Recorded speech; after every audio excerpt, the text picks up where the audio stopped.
The best society is one in which people trade the best they have created for the best that others have created. Alan Greenspan, the famous chairman of the U.S. Federal Reserve Board, is probably Rand's best-known disciple, and was part of her New York circle in the 1950s.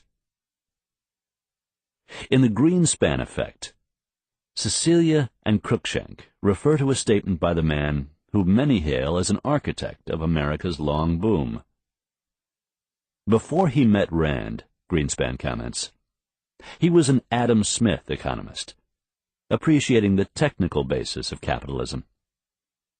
After Rand, he became convinced of its moral force. Atlas Shrugged and the Individual. For so long an object of ridicule, many of Rand's ideas are now conventional wisdom. We now worship the entrepreneur just as she did, and today it seems obvious that a purer brand of capitalism makes the best use of each person's talents and delivers ever more refined products and services. Economic life in the 21st century is not simply a triumph of technology, but a culture of invention generated by individual imagination. The motif running through Atlas Shrugged is the dollar sign. For Rand, an immigrant to the United States who loved its ideals, this sacred symbol represented the triumph of the creative mind over the state, religion, and tradition. It meant freedom from mediocrity and its strangling power. This worship of the dollar and self-interest looks unpleasant and unseemly. Yet Atlas Shrugged brilliantly portrays what happens when the ethic of the greater good is pursued to its logical ends. It very effectively annexes the spirit from an entire nation. Self-interest, as Adam Smith noted, is actually in full accordance with nature, and therefore brings the more moral end. Rand is a patron saint of the 21st century entrepreneur, because she provides a morality of powerful creation.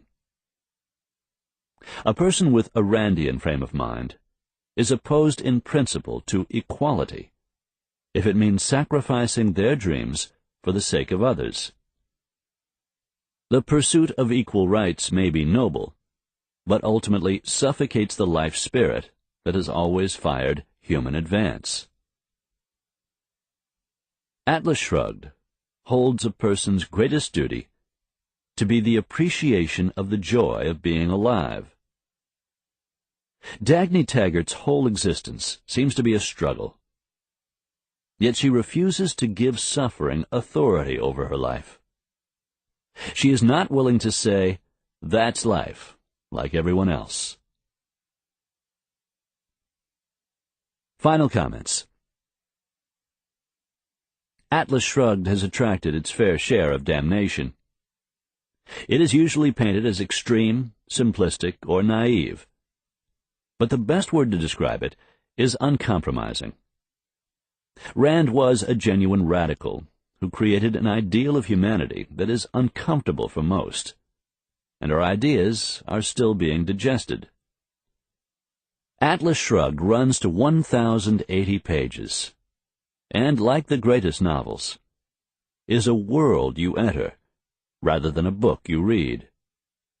It would certainly make a great opera, and it is no surprise that Rand's literary hero was Victor Hugo. She may have been a ranting, chain-smoking, homophobic commie-hater, yet her star continues to rise. Her philosophy of maximum self-expression, teamed with a lust for technological progress, though frightening to some, certainly fits with our times. The book will probably outlive its wry-smiling critics, continuing to inspire, while other works classified as literature become of only academic interest. Rand's might not be the most brilliant prose. There are many lines that will have the discerning reader shaking their head or chuckling, and there is a fair amount of repetition. Like many books of this length, it could be much shorter and better edited. Nevertheless, there is a spirit behind the words that makes you certain that you are reading something important. Ayn Rand.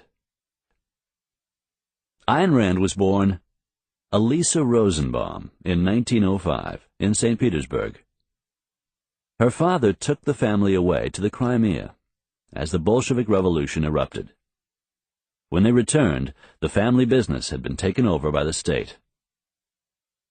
Elisa graduated from the University of Petrograd, Leningrad, in 1924, before beginning a screenwriting course.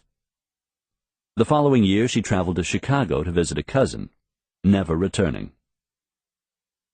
After 6 months, she moved to Hollywood to become a screenwriter, changing her name to Ayn Rand. Ayn was the first name of a Finnish writer, Rand the model of her Remington typewriter. On her second day in Los Angeles, she famously met Cecil B. DeMille, who offered her work as an extra on a film where her future husband, Frank O'Connor, was on the set. Rand never broke into screenwriting, but in 1935 her play Woman on Trial was mounted on Broadway as Night of January 16th.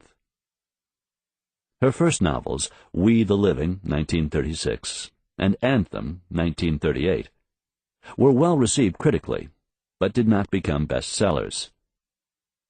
Rand's fortunes changed with the success of The Fountainhead, 1943, a 700-page story of a modernist architect who battles to realize his vision. Then Atlas Shrugged was an instant bestseller. In 1958, Rand and Nathaniel Branden opened an institute in New York to spread objectivist philosophy. Rand's nonfiction output in these years included newsletters, The Objectivist Journal for the New Intellectual, 1961, and Capitalism, the Unknown Ideal, 1966. Having railed against government anti-smoking campaigns, the author died in 1982 of lung cancer. A $sign was placed over her coffin.